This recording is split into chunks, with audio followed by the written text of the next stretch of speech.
call our meeting to order. And there won't be, this is a board workshop, finance workshop, so I'm going to turn it over to Dr. Ross and his staff. Thank you, Madam Chair, members of the board. We are excited to go through this board finance workshop as we look at leading with the need. And I want to start off really with the continuation of our facilities committee meeting, where we talked about working with guiding principles. And we are still in developing those guiding principles, but today we want to bring you 5 that we think are extremely important as we work through leading with the need as we address our facilities in School District 5. The first one is to do a community analysis. And I'll go through these in one by one.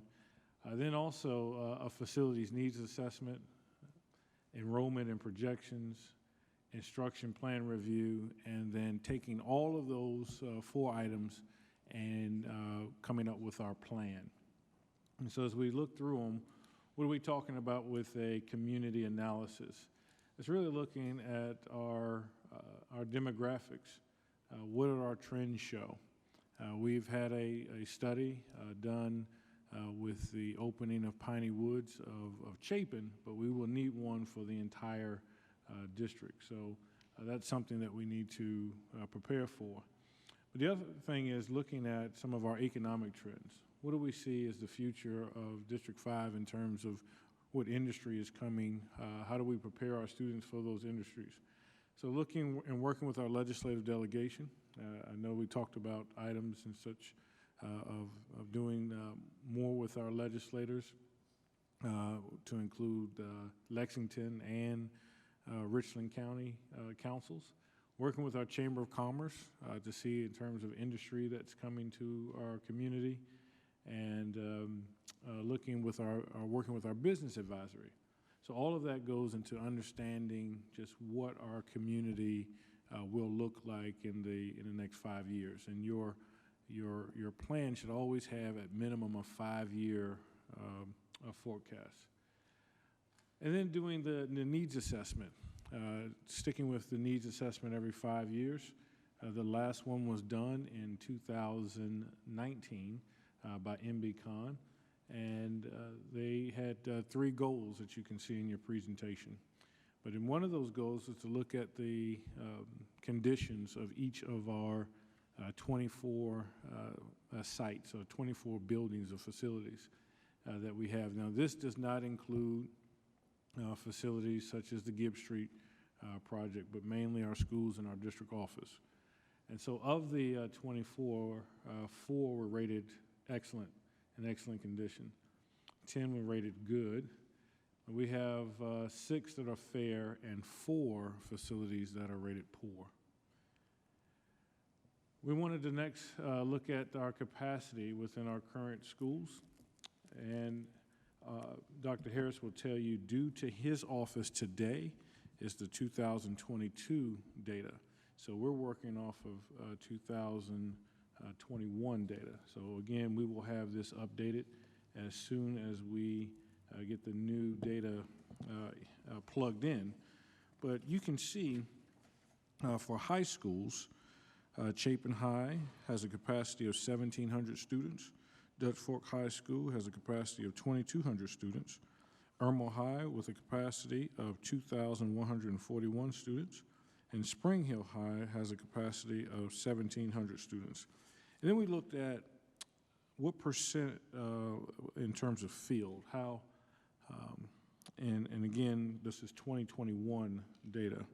And you see that Chapin High School is 94%, Dutch Fork 77%, Irmo High 62%, and Spring Hill High 66%.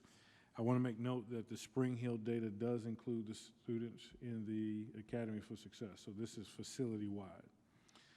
So we were in the facilities meeting talking about what do we believe if we were building a high school, what would our average be, or what target are we building? This average capacity comes in at 1,900 students per high school. I'll go through middle and intermediate. And you can see this includes Chapin Middle, Dutch Fork Middle, Irmo Middle, Crossroads Intermediate, and Chapin Intermediate. This brings us at an average capacity for our middle intermediate at 1,100 students, just over 1,100, 1,129 students. Chapin Middle at a capacity of 1,200. Dutch Fork Middle at a capacity of 1,149. Irmo at 1,181. Crossroads at 1,098 students. Chapin Intermediate at 1,018. In terms of its fill rate, you see the Chapin Intermediate at 89% is the highest fill, followed by Irmo Middle at 82. Next is Dutch Fork Middle at 81, followed by Chapin Middle with 79% filled, and Crossroads Intermediate at 64% filled. Again, these are 2021 data. If we look at our elementary school facility capacity, we will see that our average capacity is 696 students per elementary school. However, we look at our our school capacities under the elementary, Ballantyne, 819 at 69% filled.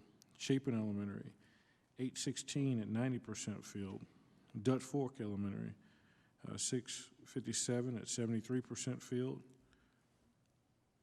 Thank you. H.E. Corley, 733 at 80% filled. Harbison West, 710 at 80% filled. Irmo Elementary, 660 at 82% filled.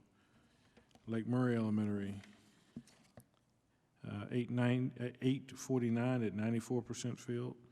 Leap Park, 814 at 54% filled. Nursery Road is 777 at 59% filled. Oak Point, 756 at 70% filled. Piney Woods, 750 at 56% filled. River Springs is 925 at 49% filled, followed by Seven Oaks, capacity of 640 at 79% filled. So this gives us an overview of our current inventory of facilities and the projections, again, in enrollment. Again, the 2022 data is due to Dr. Harris's office today, so we will have that updated to the board once we get those updated figures. The last part will take some time for us to work through together, and that's our instructional plan review. And this gives our instructional staff an opportunity to include our magnet programs, work with our PTSOs, our school improvement councils, to determine the instructional programs that we're going to have at each school, and to make sure that working with Mr. Beatonbell's office in operations, we can ensure that each program and each building can house the programs that we need for current academic programs and the future. So with that, it brings us back to the plan that we have today. And that plan is to address what I would call guiding principle number one. And guiding principle number one, as we work on the instructional plans for the future, but guiding principle number one is that no student or staff member will learn or work in a poor facility. And this board has taken a lot of action to address these items that were declared poor. So at this time, I'm going to ask Mr. Beatonbell to come forward and just kind of present to us what our plan is to address these items in the poor category. Thank you, Dr. Ross. As you said, we did a facility needs assessment in 2019, and we've looked across the district and have verified. And so we've established, we have a spreadsheet up here, and I'll provide you with a handout in just a few seconds. But I also want to thank the board of what they've done before tonight, what we're able to do without raising taxes. So I want to commend you on a job well done for helping our facilities plan. So we obviously have the Irmo High School under our A&E is in process right now, $48.5 million. We have a new roof for $1.5 million, so that's $50 million. We're doing energy savings at Dutch Fork Elementary and Irmo High School in the activities building of $8.1 million. And then we're taking on the new Chapin Stadium to increase seating capacity and to update the stadium of $8.5 million. And then Ms. Rawls has been able to identify funding for a new district office of $16 million. So that's $82.6 million of assessments. And as you'll notice, the district office is in red. It is in poor condition. We have the oldest HVAC units. Unfortunately, in November, we found mold, and we treated it, and it came back. And so we know the district office is in dire strait of needing replacement. It was built in 1975. And to be honest with you, we in the past have spent all of our money out in the schools, and I think it's time for a new district office. So then we started looking at the MBCon study, and we obviously the two poor things on there, as you can notice, are Nursery Road and Harbison West. We need walls in both of those schools to close the loop, if you will, in those two schools to help us do a better job. But before we can do that, we would need swing space to bring those kids to another place while we do renovations at both of those schools. However, before we can do that, we would have to have places, education facility that can house that. So what we're proposing is to add a sixth grade wing at Dutch Fork Middle and Irmo Middle. So those would be approximately, in today's inflationary numbers, about $11 million based on the costs we have today.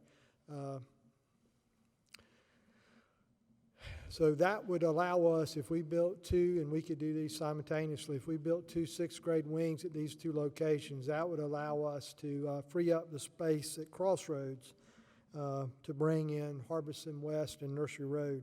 We would first bring in Nursery Road. We would do a little bit of renovations to make it suitable for an elementary school at Crossroads. And then we would bring in Nursery Road. Yes, ma'am. Yes, ma'am. Thank you. Thank you. Thank you, Ms. Raw. So we would bring in Nursery Road. The estimated cost today is about $9 million to put walls in the schools, update lighting that we haven't already updated, and update some of the HVAC systems that still need updating. So we anticipate the cost of about $9 million. After Nursery Road leaves Crossroads, then we would bring Harbison West to Crossroads.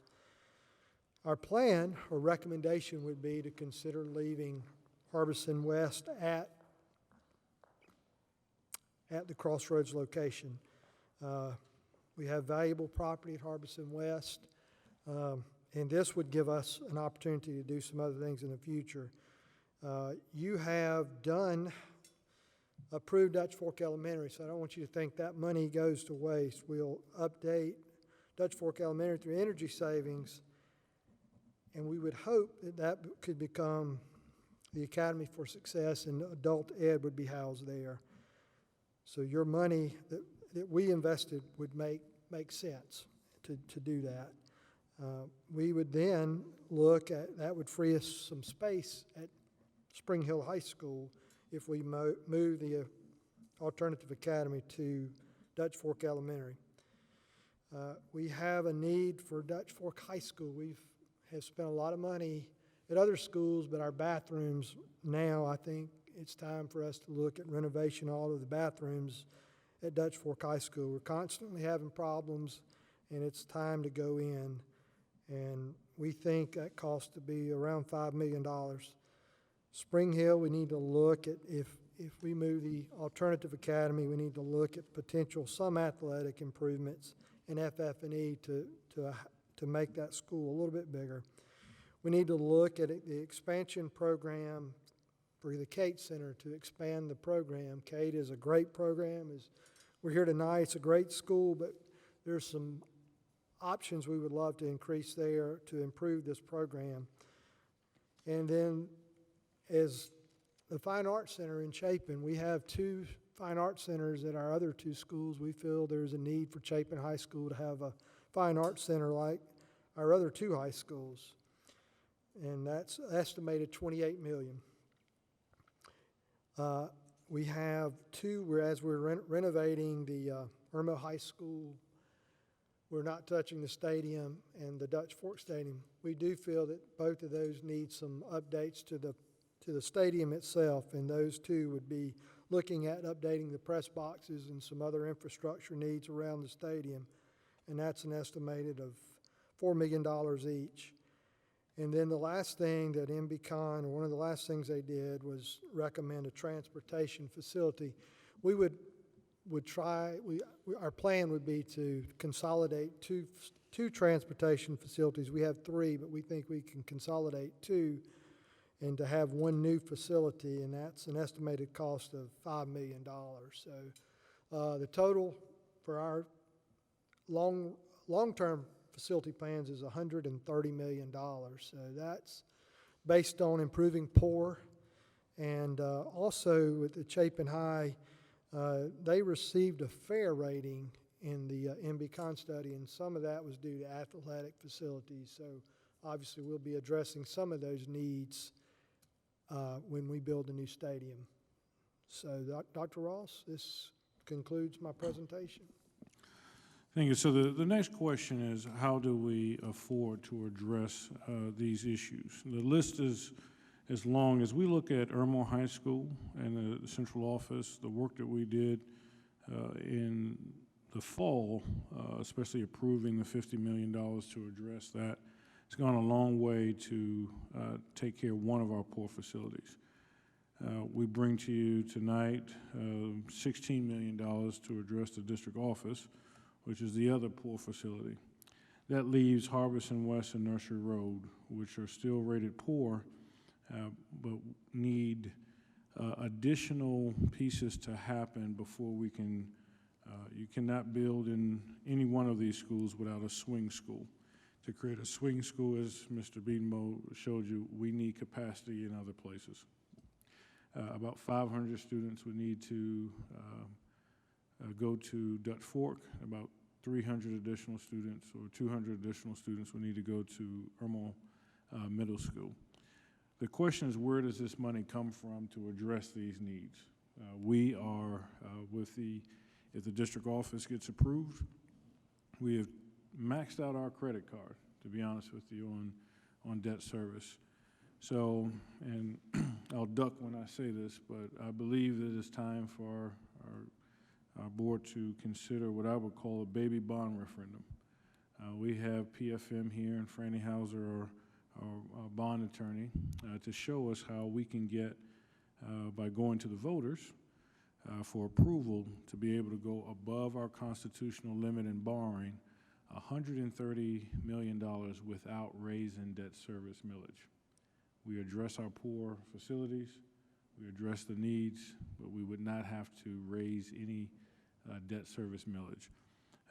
And so I want to ask Ms. Marty Rawls to come forward, show us what options we have in terms of the financial piece in order to address these items that we have here. Thank you, Dr. Ross, Madam Chair, members of the board. I'm happy to have Jay Glover here with us tonight from PFM, and he has put together a presentation for you for this workshop, and I will later summarize some of this presentation in the board meeting. So I'm going to let him go through all the details. This will illustrate to you all not only maintaining the annual maintenance at the $15 million and the Irmo and Chapin High School plans, but also how we can achieve the $130 million that Dr. Ross is referring to be able to do this referendum, and all of that within the realm of payment structures so that we would not have to increase millage. It would be at that 69.5 level.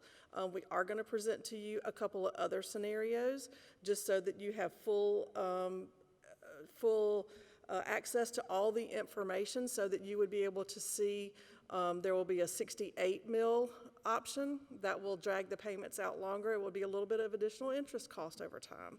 There also is an option for 74.5 mils, which would be higher than we are today, but I felt compelled to provide you with all the information so that you all are making an educated vote and have all your questions answered. We will be able to answer questions after the presentation, so I will turn it over to Mr. Jay Glover.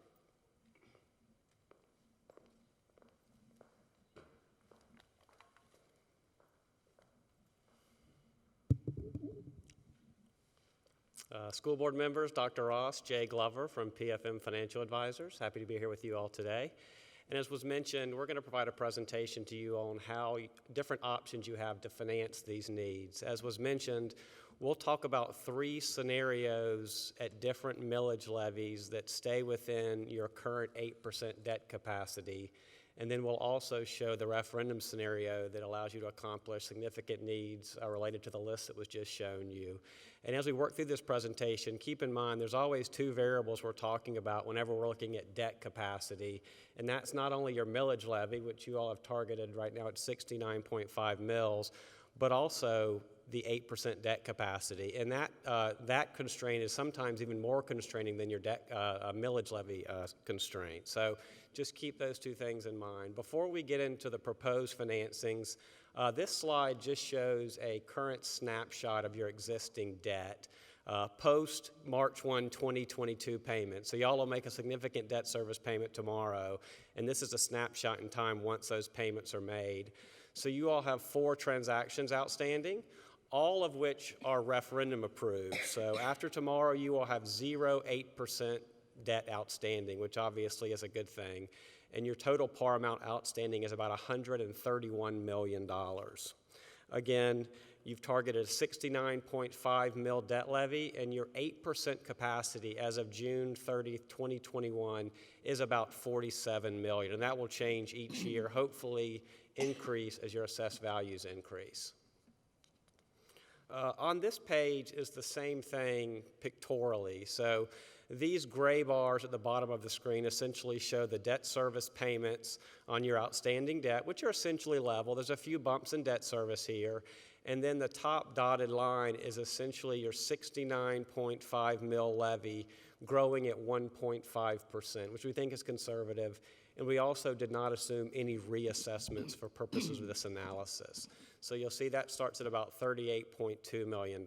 So the scenarios that we'll talk about here today are really allowing you to fill that gap between what your current debt service is and that 69.5 mil levy and various other levies while still remaining within your 8% debt capacity. So it's going to involve quite a bit of numbers. So if at any point in time you have a question, feel free to stop me and we can go back over to the information here.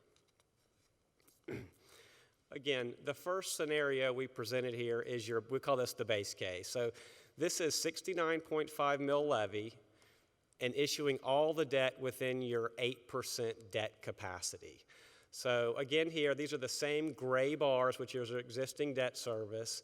And then all of the colored bars show your additional debt service over time that we can afford within those 2 constraints.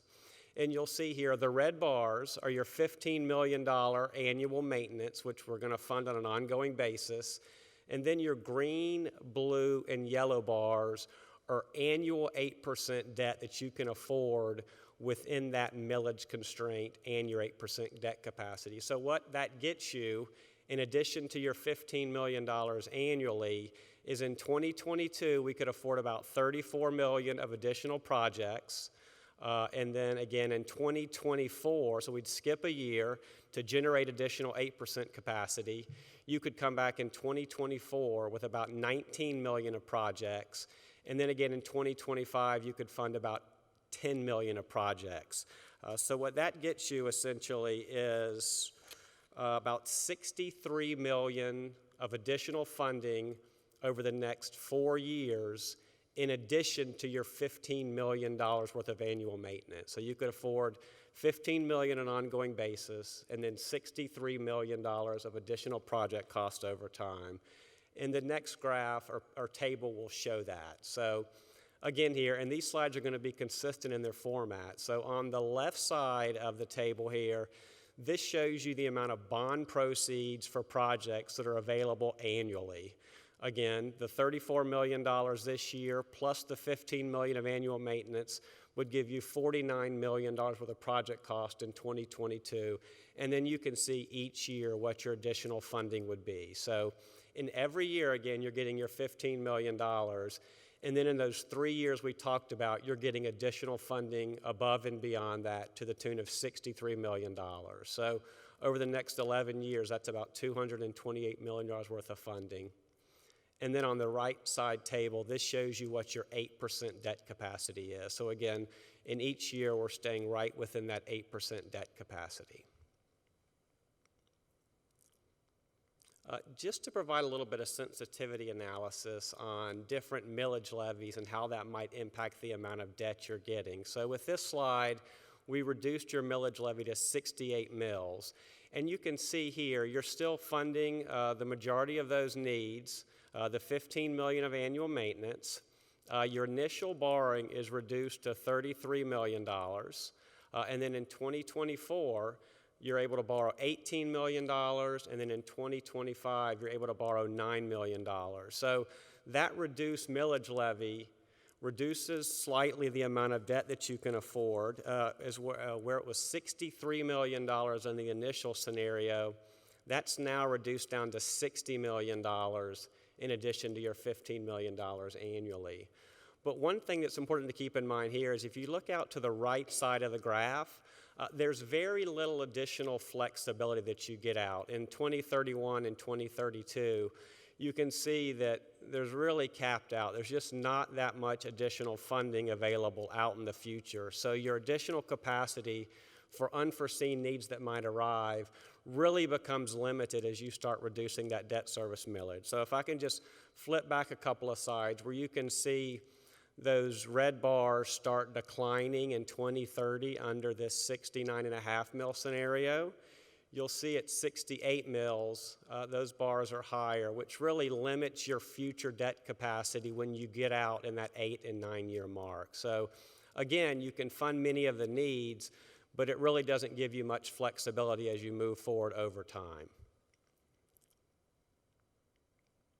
And again, a similar slide here that just shows how much project capacity you can generate annually under those scenarios. Again, slightly lower amount of project capacity over time, $225 million. So over time, you're getting $3 million less money, but you're limiting your future flexibility for additional projects in the out years.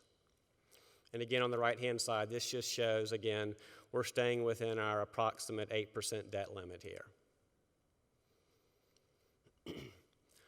To show what an increased millage levy, again, just to give you some sensitivity analysis on how these different variables affect your debt capacity, we showed what 74.5 mills would generate, but also keeping within your 8% debt limit here.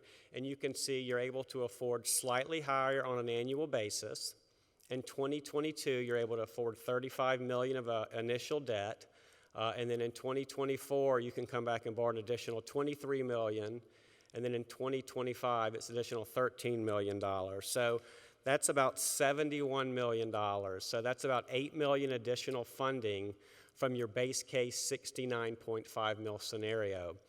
But as important as that additional funding is, again here, you can see when you get out to 2029, you're going to generate additional capacity here. So that just shows the higher millage levy really gives you more financing flexibility moving forward, just to demonstrate that. So, and again here, similar slide, it shows the amount of funding available in each year, starting at $50 million this year, and then again in 2024 and 25, you would have additional 8% capacity along with your annual $15 million of maintenance funding for a total of $236 million over the next 11 years. And again here within your 8% debt capacity. So with that, I'm just going to pause briefly. I know that was a lot of information. So those are really your three scenarios within your 8% debt capacity. The next scenario we're going to talk about is what Dr. Ross said would allow you to fund that baby bond referendum with $130 million of additional needs, but still remaining within your $69.5 million debt service levy. So it gives you additional debt capacity above and beyond that 8% limit. Before I go there, I just want to pause for a second and see if there might be any questions you all might have on what we've already covered.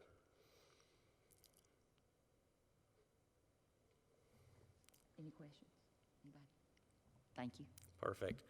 Again here, so this scenario that's in front of you is the referendum scenario that we'll call it. So again, this allows you to stay within your 69.5 mils, but also allows you to generate $130 million worth of additional funding. It does extend the debt to 2038, so that's really what you're getting is additional capacity by extending the debt out to that date. But again, that's only 15 years, which is pretty short for a capital funding program like this. So again, in 2022, we would still propose to do 8% debt at about $35 million to get your project funding available today for some of the needs that were discussed, Irma High School and other things, and then come back in November for potential bond referendum seeking $130 million of additional funding. And what that's going to do is allow you to continue to do small 8% debt issuances over time, but also do some accelerated long-term borrowing via referendum debt to get more additional capital needs. And as you can see here, in 2023, we would be able to come back with an additional $9 million of 8% debt on top of $30 million of referendum-approved debt. So you would be able to immediately accelerate in 2023, after a referendum was potentially approved, $30 million of additional funding with a payback through 2038, as you can see with the blue bars that are going along the graph out that date.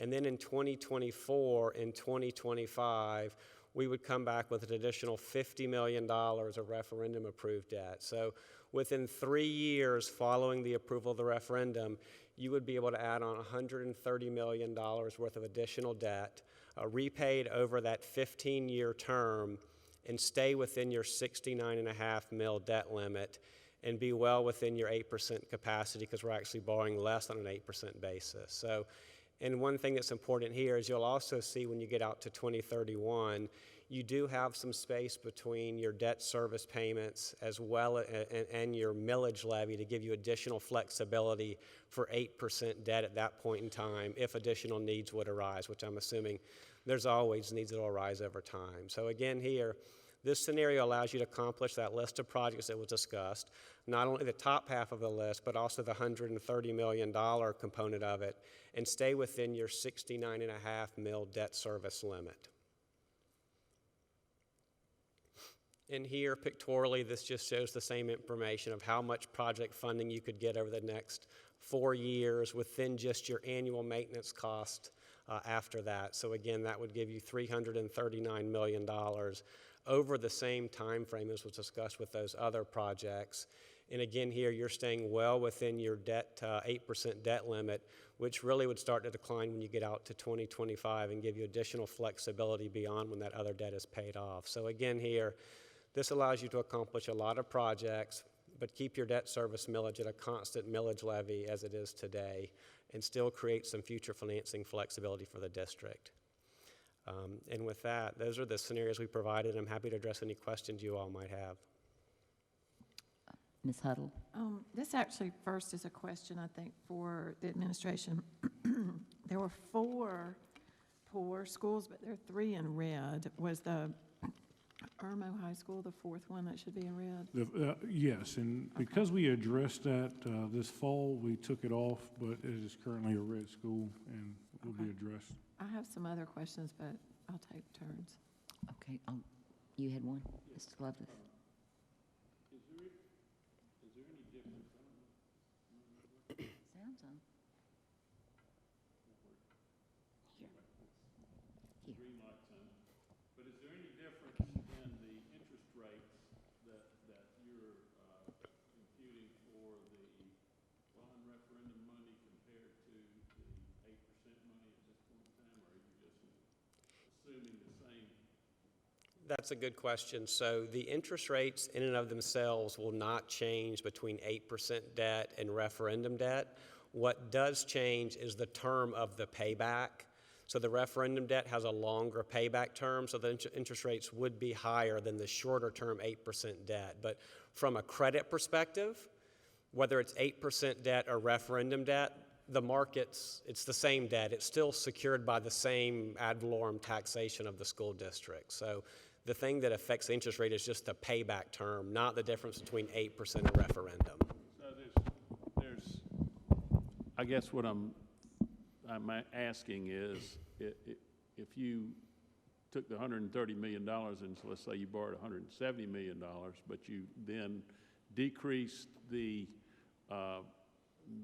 millage on the 8% money, down to 60 or something like that. There's no advantage in either one of those scenarios. So they're both the same. It's just the amount of encumbered debt, the total amount. That's exactly right. There's no difference in those interest rates. Okay. Anybody besides Ms. Huddle that I haven't been to with a question? I'll go back, Ms. Huddle.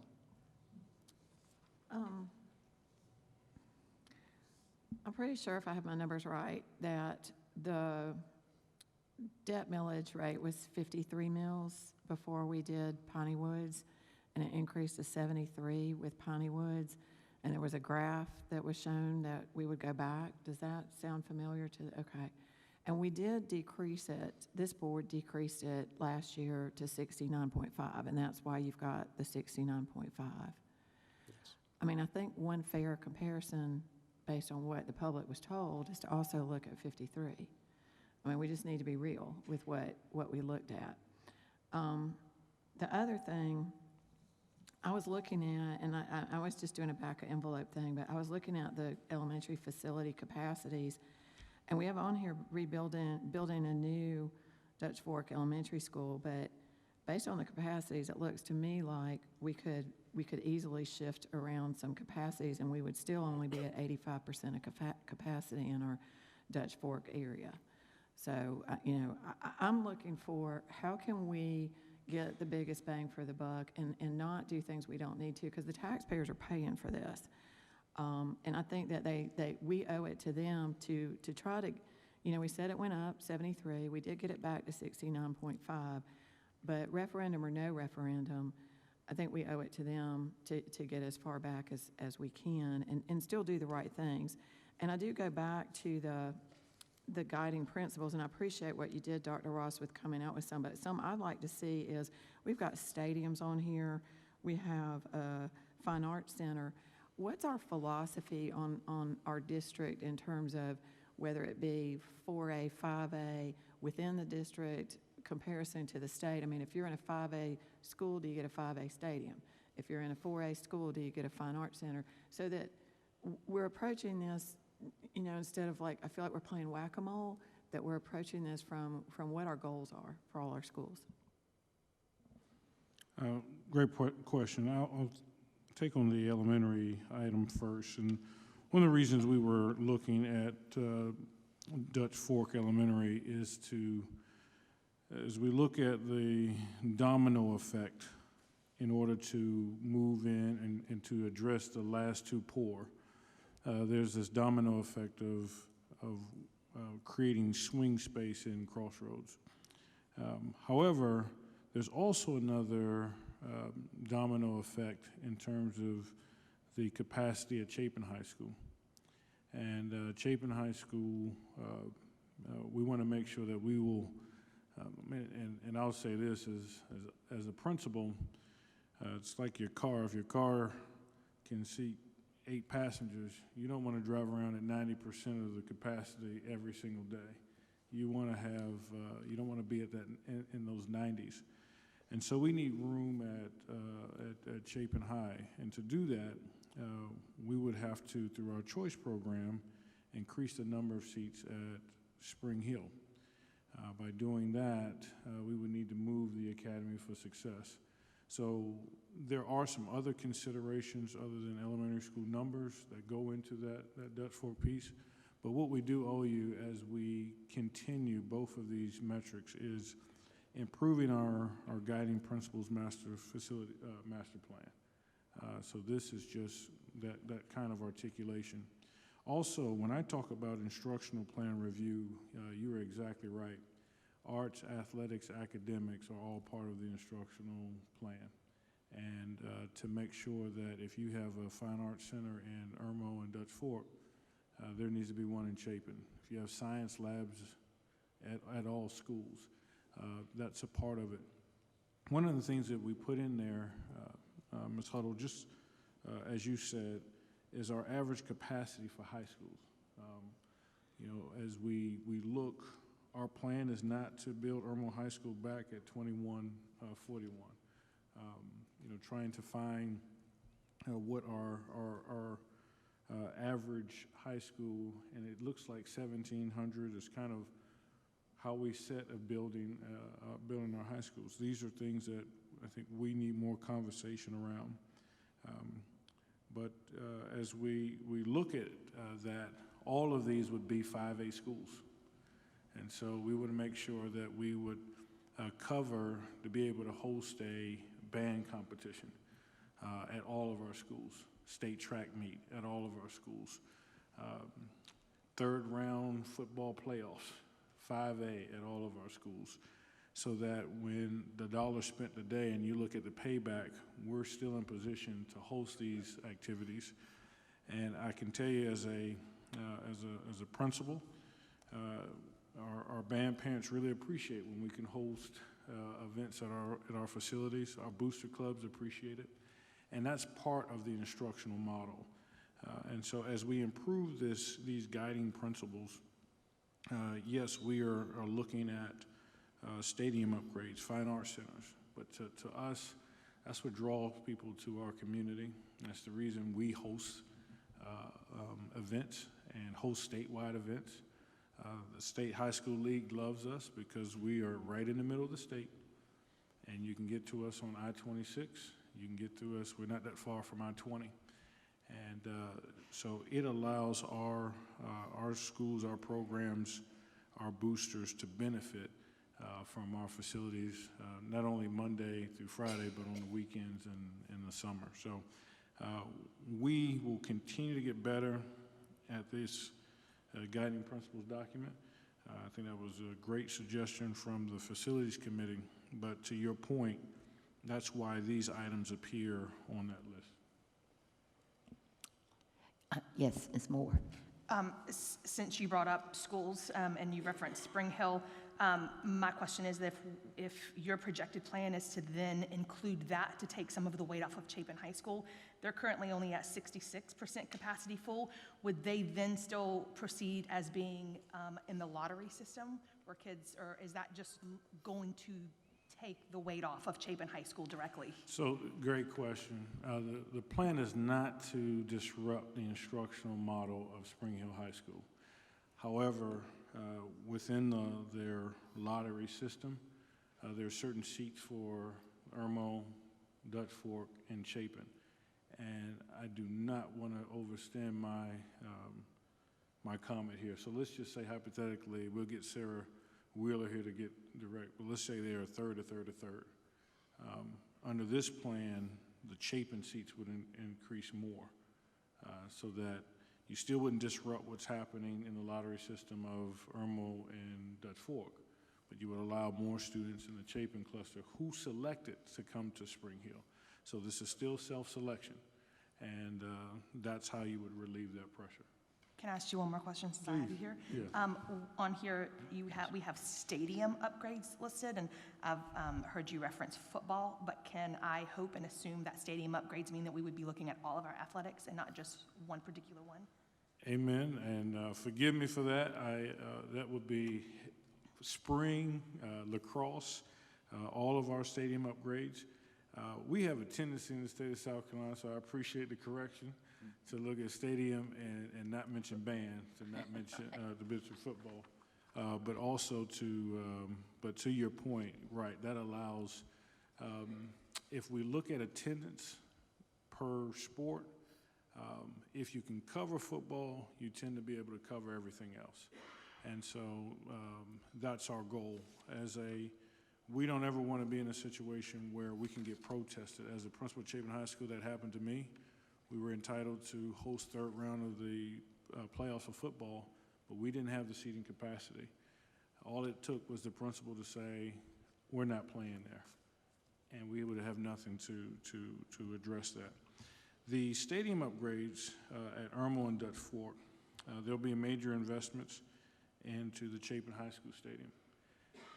If you look at the press facilities, what's called the press box facilities at Irmo and Dutch Fork, they're past their prime. And I think, and I can be wrong, the one at Dutch Fork was donated by parents, correct? Yes, sir, I think that's correct. Right, so that wasn't even something that we built. So it wouldn't be the exact facility, but it would provide those upgrades there. And you're right, Dutch Fork is that one facility where track is a huge draw for the state of South Carolina because it's you don't find a lot of stadiums around tracks. And so we look forward to putting our bid into hosting that. So I want to think when we think athletics and arts, that they see School District 5, which is prime located right in the middle of our state, to be the host of these. I have a question. Mr. Levis? That prior comment was from a football player too, so. But my question was, or several things, but I think on the Malone and McBroom, or was that right? Malone McBroom report that we had, you might know, Mr.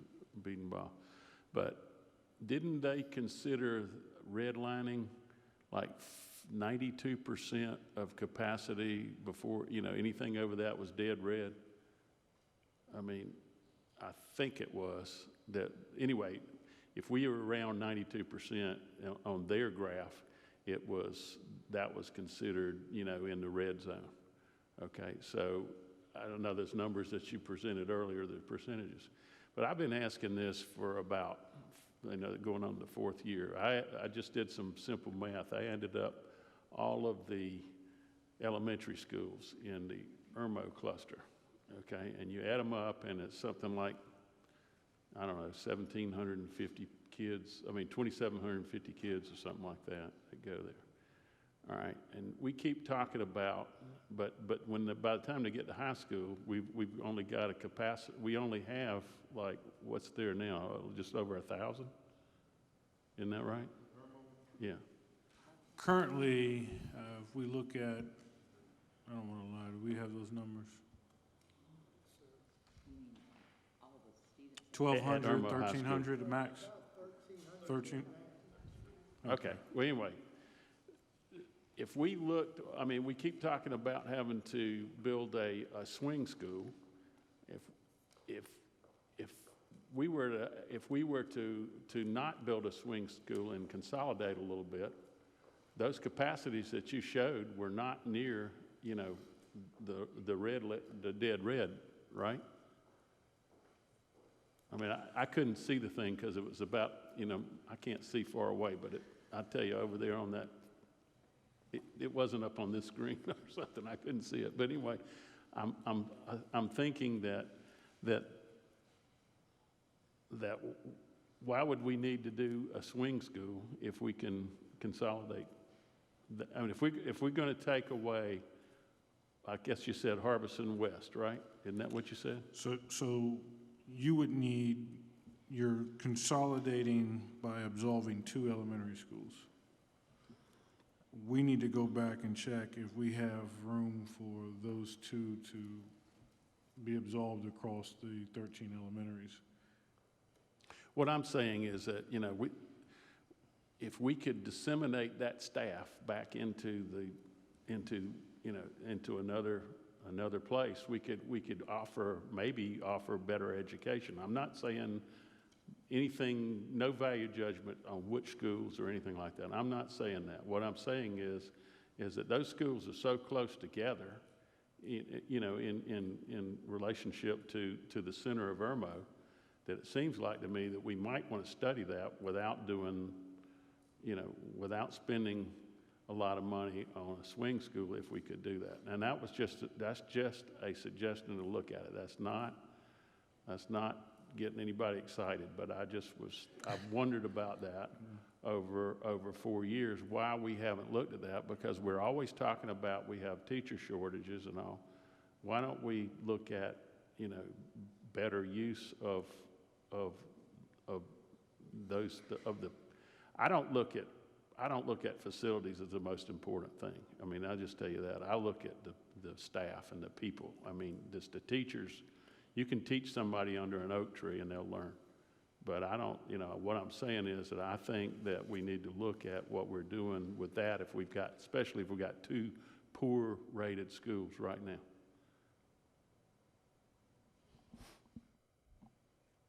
Any other questions? Dr. Ross, I had one, and this is just not on the figures, but is there, I know in the former board we talked about possibly where we were losing enrollment on this end. We've talked about rezoning, and I know that is a bad word for some people because nobody, everybody wherever they're living, they're happy with where they move for their schools. But I can just tell you the last 16 years, especially in my Irmo area, we've heard that a lot about rezoning. And because that way you do use the capacity of your schools.